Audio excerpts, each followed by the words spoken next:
Welcome, everyone, to Successful Iranians podcast. And we had a little break, but we've got a cracker for you today.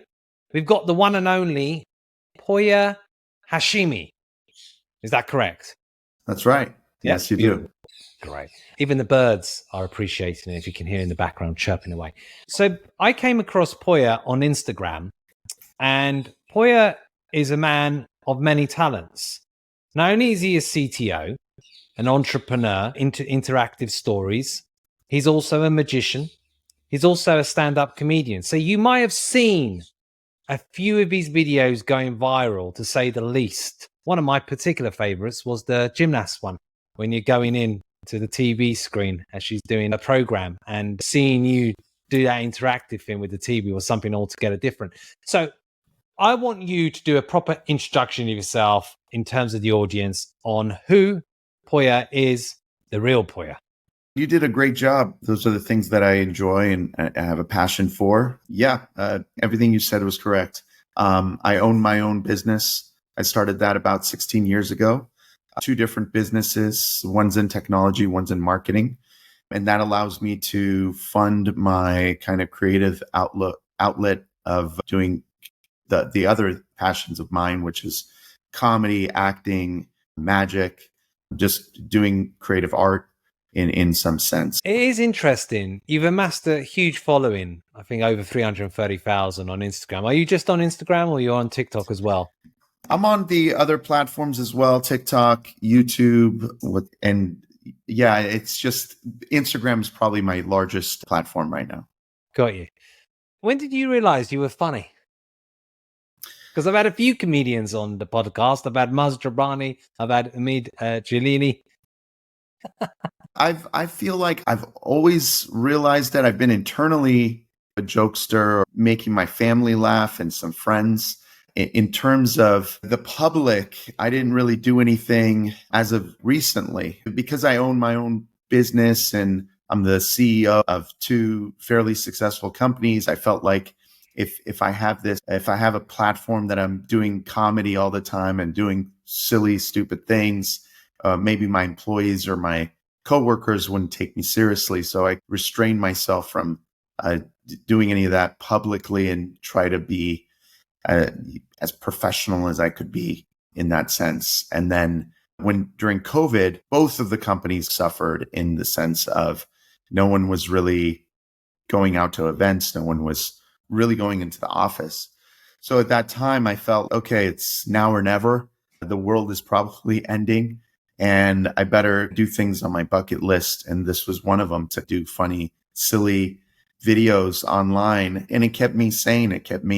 I was working 12, 14 hours a day. And this would be a way I would be able to do something creative, do something fun, and at the same sense, making others really happy and giving others a little bit of joy.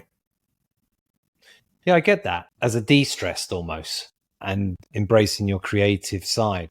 You talk about your two businesses and your entrepreneurialism because you are quite a multifaceted guy.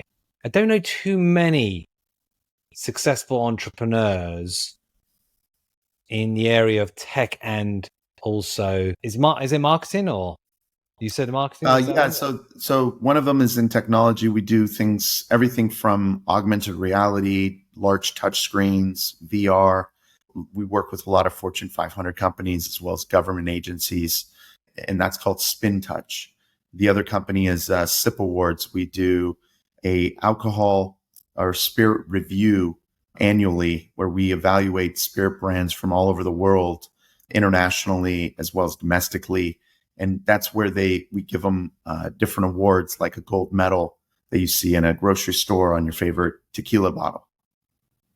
Yeah, so magician, music, stand-up comedian, entrepreneur, techie guy as well, and the types of businesses he's doing, that kind of mix is pretty unique, I would say, from the people that I've come across. They usually have one or two, not all of that blend.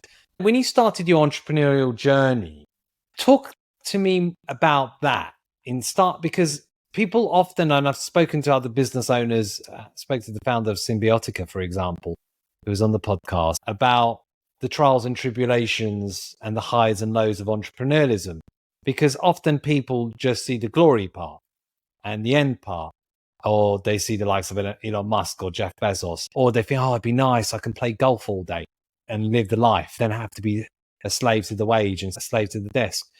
Talk us a bit about your entrepreneurial journey, which is then allowing you to be the creative Poya in terms of these videos and giving you time and having that freedom of time to also to do that, because a lot of people are surviving rather than thriving, aren't they?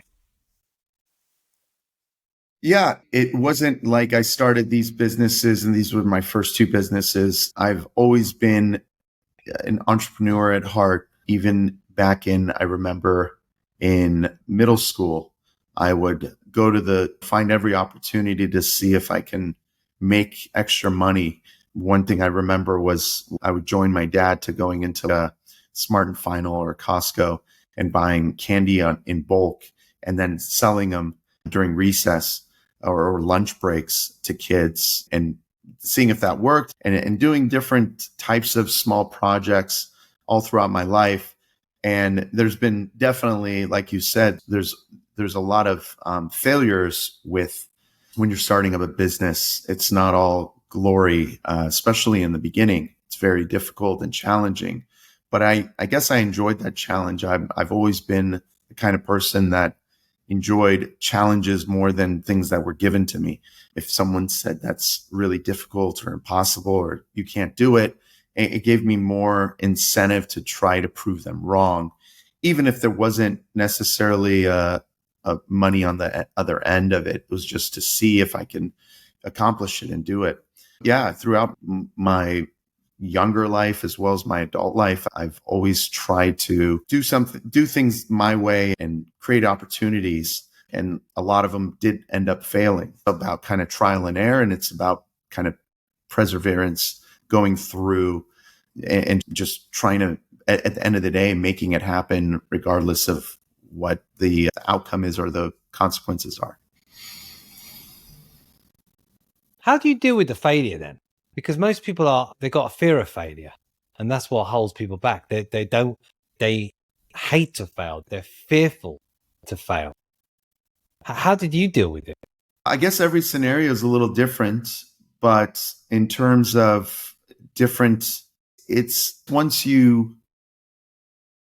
there's always challenges where you're going to be faced with things that either outcome is going to be an outcome that you don't want. And it's just a matter of, in a way, where you've got to deal with it. You've got to go through with it. During COVID, one of the biggest failures I had was we were selling these devices for determining people's temperatures when people would go into different offices and different locations. Before anybody could go back to work, they would have to be scanned in. So we created these devices that could scan individuals in, guests or employees in, and it would tell them their temperature. It would even identify who they were, and it would identify if they were wearing a mask. So it would be a very compliance kind of oriented system. And shortly, right when we started selling them, we realized the company that was providing these had some sort of a defect in being able to tell the temperature. We had a lot of these already on the market, and we had a lot of pre-orders. And during COVID, it was just companies were trying to get as many of these units as fast as possible, because that would be the determining factor if they can stay open or not. So it was a really difficult moment where we had to decide how we were going to handle a situation like this, and whether we doubled down on fixing the existing problems. And at the time, all options looked pointless and looked like a complete failure. But luckily, I was spending every day and night trying to find another source to find a replacement for these devices. And I got essentially lucky that one of our past vendors had a device, and we made a very large investment in to be able to purchase all the replacements. And At that time, it felt like we were going to bankrupt the company if it didn't work out. But we doubled down and we purchased the new units. We replaced them all on the company's expense. But at the end of the day, it all panned out and worked out. I never saw it as we failed, it's time to pack up, and it's time to just refund people their money. It's about, there's got to be a solution out there. There's got to be something that can be done, whether finding a new supplier, whether replacing a part, something that can fix the problem. Failure was really never an option. I always wanted to, even at that moment, or any moment, there's a solution out there. It just needs to be found. And luckily in that scenario, I found it, and many others were similar. So it shows two qualities there, resourcefulness and tenacity, which are, I think, key ingredients of entrepreneurs, successful ones. But there's a difference between almost failing or failing and a catastrophic failure, right? Where you do something and it ruins you. Your house is gone, your money's gone, you've only got the shirt on your back, etc. Have you ever been in that scenario, or you've been quite a canny entrepreneur where that failure isn't an option, where you've kind of navigated your way out of it? I would say in that scenario, that was the closest to that situation, where we had probably over $1 million in inventory already out and close to another $1 million pre-ordered.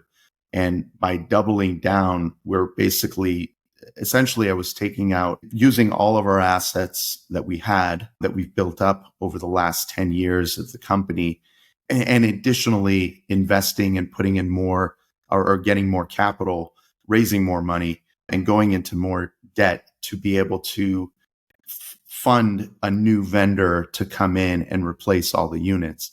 Essentially, if that didn't work, I would have completely been destroyed. That was $2 million, and I had another $1 million pre-orders. It looked like it was a dire situation, whether to cut half of my losses and be able to walk away, or essentially risk everything I own and some to be able to double down and fix the scenario. And the reason I did that was there was just so much on the line. Had so many companies depending on this device and their investment into our company. I wanted to essentially, show them that we can come through, we can fix the scenario if they give us a couple weeks to resolve it. Yeah, I can see many people failing in that scenario, or it was literally days away from a potential catastrophic failure in that time. And did you have to put down any in the UK with these kind of things, or bank loans? There's things like personal guarantees where the bank says, I'll give you this amount, but I need some kind of form of collateral just in case it goes wrong. Or were you able to navigate around that? It was more, I was the guarantor of myself as the personal guarantor, as well as my other company that I took some of the assets there. But it's essentially, risking everything outside of my company to be able to reinvest into a new vendor. And I wasn't no one's 100% sure if it would work out or pan out, but sometimes you have to double down and take those risks. Luckily, it did pan out. We won in 2021. We were 515th fastest growing companies in all of the US of Inc. 5000 list, and number 39 in California in 2021. And then we won that same award in 2022 as well for the Inc. 5000 list, fastest growing companies. Offering. With my little bit of private companies, not all companies. I'm sure like companies like Zoom and Apple were doing phenomenal too. It's great. How did it play on your mental health and well-being? Okay, because people don't. I run my own businesses, as I run a headhunting company, Global One International, where I help companies such as yourselves to scale, etc., and other multinationals. But it plays on in my business, especially because my sector is quite fickle. There isn't much loyalty, unfortunately. I love to be loyal in terms of when I do business, I can do business with a handshake and I'll do what I say. But I found, as I've been in 26 years in this business, it's changed a lot in terms of people are much more me, more cutthroat, less reliable, more fickle, etc. And people don't often see what goes on behind closed doors, the sleepless nights, the nerves, the stress that it plays on you when things aren't going well, when there's real challenges. How have you been able to cope with it? Has comedy been that outlet when you're nervous, when you're stressed, when you're like really feeling it and you're thinking, God, this could all blow up in my face? Absolutely. Yeah. During that time, I usually do very well with pressure and stress. And that was a very challenging period. It was incredibly difficult and challenging for sure. A lot of sleepless nights, a lot of difficult mornings. And it was just being very anxious on what the next day would hold, if it would all work out.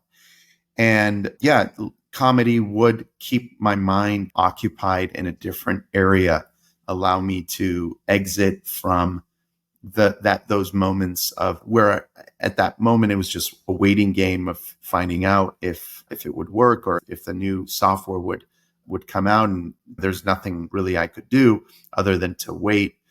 I've put all my kind of chips in motion and plays, but the comedy aspect of it, of being able to take a moment and create something silly and stupid and funny and innovative outside of my work, allowed me to disconnect for a moment. And then in addition, to get all of the feedback and validation of, hey, this is really funny, or this made my day, that kind of helped as well to be able to disconnect from the day to day. What's the dream? I guess the dream is to use it where it's a much bigger platform and I'm going maybe TV or movies, essentially. That's usually the ultimate dream for most people that are on social media. But yeah, I guess that's the next evolution, to kind of tap into that area, which is a very challenging and difficult arena in itself. But yeah, that's something that I've always wanted to do and explore. Whether I'll like it or not, I don't know. I do love creating videos online. It's my own boss, my own restrictions, and I get to put whatever I want on. No one really tells me what to do. But yeah, to go to the next level of creating a bigger stage on a bigger stage. And what gives you more enjoyment in life right now? Is it doing this new type of vocation or calling with the comedy and what you're doing on social media, than even what pays the bills and for the life and for your life in terms of the businesses? If you had to choose, I know it's difficult between your left hand and your left hand and your right hand, but right now where you're at, what really gives you a lot of pleasure? Because I've been doing the day-to-day business type of work, I've done that for so many years, pretty much majority of all my life, whether it's working for someone or working on my own business. There's moments where it's a lot of fun and it's a lot of enjoyment. There's definitely moments of that and a lot of joy that comes out of it. And obviously the money is great of it. But right now, what gives me the most joy is, creating comedy reels. They're just being able to do what I want, do it. And whether it's a failure or doesn't get a lot of likes or views or whatnot, it's not that big of a deal. I'll make the next one even better. Whereas business, it's probably a bigger hit when you're investing your capital and your investment and it doesn't work out, and you're like, hurts a little bit more. Whereas the comedy stuff, people say crappy comments sometimes here and there, but that doesn't get to me. But yeah, I would say the comedy for sure right now. Yeah, even the ones that say the crappy comments, it still makes them a fan by even commenting in the first place. I guess they took the time. Yeah. Explain a bit about your Iranian heritage. So by speaking to you now, I'm going on an assumption that you were born in America. Is that correct? No, actually in Iran. Really? Moved here, yeah, when I was maybe 6 or 7 years old. Okay. Like me in the UK, I came here when I was 7. I wasn't born in Iran, but I lived in Iran for 4 years. Yeah. Okay. Yeah. I lived in Iran. My dad's Iranian. My mum's half English, half Scottish. I don't look it. Every time I speak to Iranians, I've done videos about it just because people ask, who is he? Who is this guy interested in Iran? Why does he talk about Iran a lot, etc.? So I've thought about devising a plan where I just do a recording and I just press play and I'd explain that I'm half British, half Iranian rather than being myself 100 times. Yeah, you don't look Persian at all. Yeah, I am. Check the birth certificate just in case. But I remember living there during the wartime, and it was the bombs were kicking off, etc. But when you're a kid, you don't think about death as such. You got your army soldiers. I remember the sirens and going to the garden or going to the bar away from it and seeing the black and white cartoon, and then suddenly it stops. Or playing with my friend Reza across the balcony, Zorro, all these kind of things, all these memories. But yeah, You said you were 6 when you... I left when I was 7. Okay. 7. So I came to the United Kingdom. Before then, I used to speak perfect Farsi and stuff, but I couldn't speak much English. Now I speak perfect English, but can't speak hardly any Farsi. Seems to have selective memory. But it's a shame because it is frustrating sometimes. I would love to communicate. But as I've said before in other content pieces, I left Iran, but Iran never left me. I've always loved it. I've always been passionate about it. I've always reached out for it. I always searched for it. People who are Iranians. I'm the eldest in my family. I've only got a sister. She was 6 years younger than me. And I always remember the big family because we had a big family, lots of uncles, lots of aunts, that kind of warmth, embrace and arguments. And everything there was going, all fireworks. And then you come to the United Kingdom. My mum's parents, one's Scottish, although Scottish can be quite passionate and fiery. And my mum's mum, she was English, but they were very more kind of cold, more introverted, could hardly say I love you or any of that. So I always had that. It was a period where a lot of Iranians, because of the revolution, etc., didn't actively talk about being Iranian in the UK anyway. But if I was at a party or a shop, I'd be the first one to say, I'm half British, half Iranian. And it's always been with me. So it's interesting that you also came to the United States at 7 years old.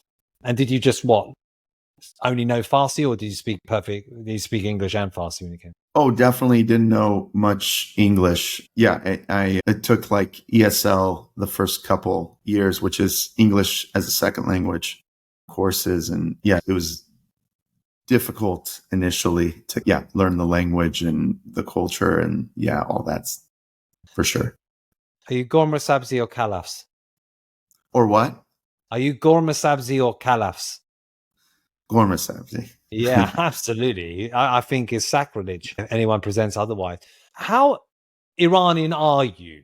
Because it's an interesting question I ask some people. They're more, or others, like I being mixed.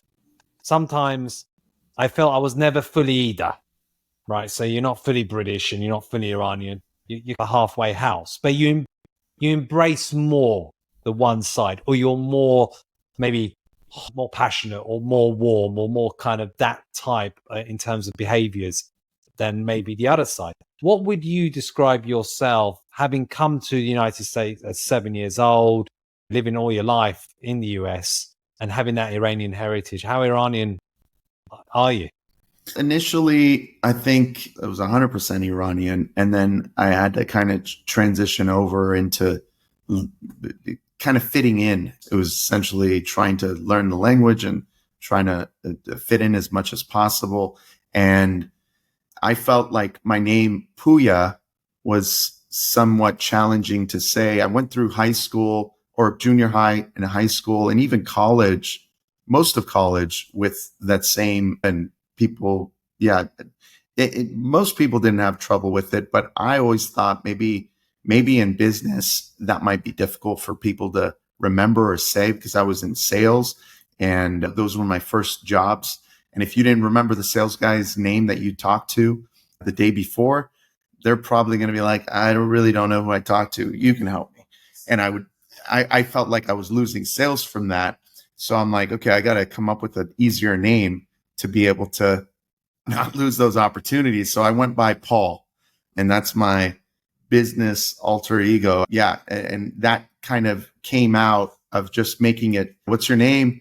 I would say Pouya, and they'd be like, Pouya. And it would take maybe 30 seconds or so to just educate them on how to say it. And then they'd ask me questions. Where's that from? Oh, it's Persian. Is that Iranian? What is that? And then and by the time it's 3 minutes, 4 minutes in, and you're not making the sale. And then I was like, yeah, it's Paul. Okay, I got it. Paul. Okay. I'm going to come back and ask for you. And so I went by that. And recently, I wouldn't say recently, I would say maybe a couple years back. Yeah, 5, 6 years ago, I've been exclusively trying to just go with Pouya. I feel like now with these kind of changing times, it's people actually appreciate more unique names in what I'm seeing. They prefer Pouya over just Paul. And it gives you they want to know more about you and where you're from. I don't think there's anybody named Paul in Iran that was born in Iran. So it pans out and works out better. And yeah, it was about like more fitting in the American culture, probably in my middle life area. And now it's showing more of my Persian culture. And that comes out in some of my Instagram reels from time to time, as I have a pretty good, decent Persian following. A lot of people from Tehran and a lot of people around the world, and definitely a lot of Persians in LA, in America, that are following me, that kind of gravitate towards some of the more Persian skits that I do from time to time. So yeah, it all been mixed in some degree. Absolutely fascinating, because I could totally relate to that, because I've done sales most of my life, and you have to have that icebreaker. So my name, Johnny Nash, was one of those people who used to say, oh, what, like the singer? But that's my work name. Name too. I call it a slave name. My slave name is Paul. But it was to have that icebreaker and not to have any excuse for them to get tired of the call, or this is too difficult, or you lose the moment where they're trying to get the email and they get it all wrong and stuff. But it becomes something they remember. It's all about that differentiator. Would you say the US, from what I've seen of successful Iranians, and they're all over the world, but would you say that there are more opportunities to make it big in the US than maybe say in the UK and Europe, where there's still a lot of old money, there's still a lot of kind of networks and elite fins and stuff like that, and more skeptical in mindset? They're not so blue sky thinking in terms of, one of the great things about the US, I think, is because you're so big as a country, you think big and you play big. That's why so many companies that are hugely successful come from North America, United States. Whereas in the UK, I don't think we play big generally, because we don't think big. It's a lot of cynical kind of attitudes to things. We look to more the glass half empty than half full. Or we've got the type of culture whereby if someone does well, we can't wait for them to fuck up, because it's that kind of Henry VIII type of culture that's carried on for centuries beyond, is waiting for that dagger from that person trips up. Whereas I think you guys generally, if you have success, people want to know about it. They want to see part of it. They embrace it more. Would that be fair, or are they just lazy generalizations? I don't have a lot of experience for European kind of businesses, or UK specifically. From what I see, the US they make it fairly straightforward and easy to start your own business with very little investment. I think that allows a lot of people to dip their toes in to try out new opportunities. It's just putting in really the effort. Obviously, you need a little bit of capital, but there isn't a lot of restrictions behind creating your own business, depending on what type of business it is. And I've done a lot of different types of businesses just to, I guess, have a problem with saying no to an idea. But yeah, and in Europe, I don't know if there's a lot of licenses and restrictions that are required and time that's invested and things that you have to purchase ahead of time that could be something that could prevent people from starting. One thing is I know in a lot of European countries, taxes are very high. We complain with taxes here, but I guess they're much, much higher out there. I have a lot of family in Copenhagen, Denmark, and their taxes are fairly high. Their wages are high, but their taxes are definitely high. So that could be a restricting factor, definitely. It's so true. At least with Scandinavia, they can see what their taxes go on. Because with Scandinavia, they tend to have a very good welfare system, very good kind of health system, etc. Quality of life, they tend to do very well. There is a study that people living in Finland disproportionately have more suicide rates, I think I read somewhere. And I think that's because it's dark half the year or something like that. But generally speaking, they have a pretty good standard of life, even though there's a lot high tax rate. Whereas United Kingdom, we're only an island. We're only an island which has done amazing things throughout history. But I think we live off too much of the past. And it's got 69 million. Like London is 9 million people. It's bigger than Scotland. I think nearly as big as Ireland. I think it's bigger than Iceland, maybe as big as Denmark. Just in one city alone, it's become the capital of the world, but it's become so tough as well. So I'll give you an example of the tax system here in the UK. From £12,571 to over £50,000, 270, you pay 20%. Then the higher rate is from £50,000 UK sterling, £271 to £125,140. You pay 40%. And then the additional rate is over £125,000. You pay 45% tax. Obviously staggered, but anything above. So you got about 45% tax rate. You've got a lot of indirect taxes, council tax, which is the house tax, people paying £300-400 a month. Then you've got VAT tax. Then you've got shocking tax on petrol, for example. 70% of the petrol that people put in their cars is tax. So people are being taxed and taxed. Tax rate right now in the United Kingdom is the highest it's been for 70 years. That people blame it because of COVID, because of the war in Ukraine, etc. But people are finding it so difficult. On top of that, you've got a cost of living crisis where you've got interest rates that have gone through the roof. We had a prime minister called Liz Truss who crashed the economy overnight. That did quite a radical budget. I like some of it as an entrepreneur, but then you looked at, she didn't do counterbalances. The markets didn't like it. And the markets rule. Whether you're a prime minister or not, the markets will rule over you in terms of your policies, especially from an economic perspective. And it meant that people's mortgage rates that went from, say they were on 2%, suddenly went to 5-6%. And in London, the average house in London, a reasonable house, is around £400,000 to £500,000 UK sterling, the average type of house, right? And then a good house is £1 million plus. So people's mortgage may have gone from 3 to 6,000. But to cut a long story short, that's meant you've got tax rates through the roof, you've got cost of living crisis in terms of high inflation, which they were trying to get down through raising interest rates. Then you've got a mortgage cost. 70% or 80% of people have a mortgage on their house. So people find it so difficult at the moment just to live, because just to have a normal life is, if you've got kids, they're young, you're talking about 5,000 to 7,000 a month in London. Wow. Yeah. I actually visited London. I visited London maybe at the end of last year for brief, maybe 2 days. It was quite expensive. Yeah. So this is the problem. So whereas when I've done recruitment for California for clients and stuff, for example, an IT infrastructure architect role here in the UK, it pays around 120, 130. Same role was paying about 220 to 240,000 over 10 years of a certain type of profile.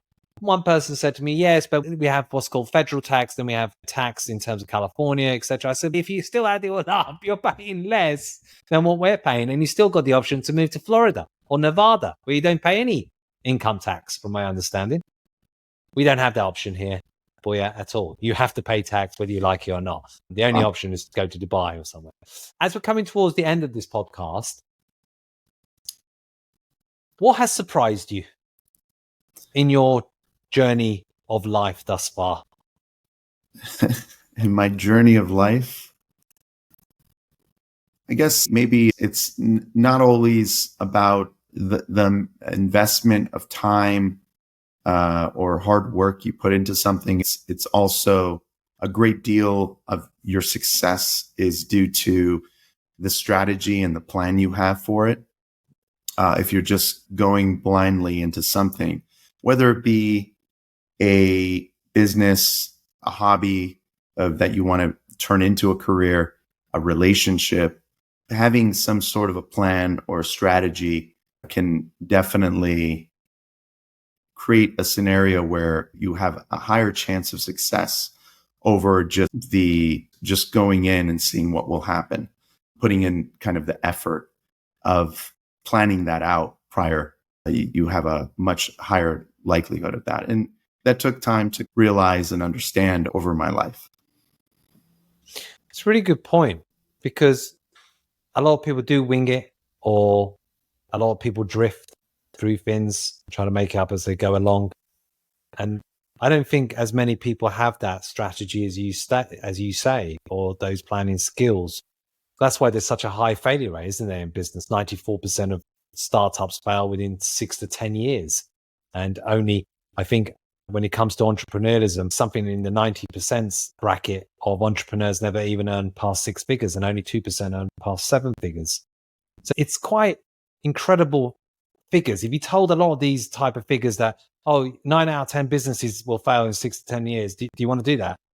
A lot of sane people would say, no, I don't fancy those stats. I want it more the other way. But you have to be a maverick.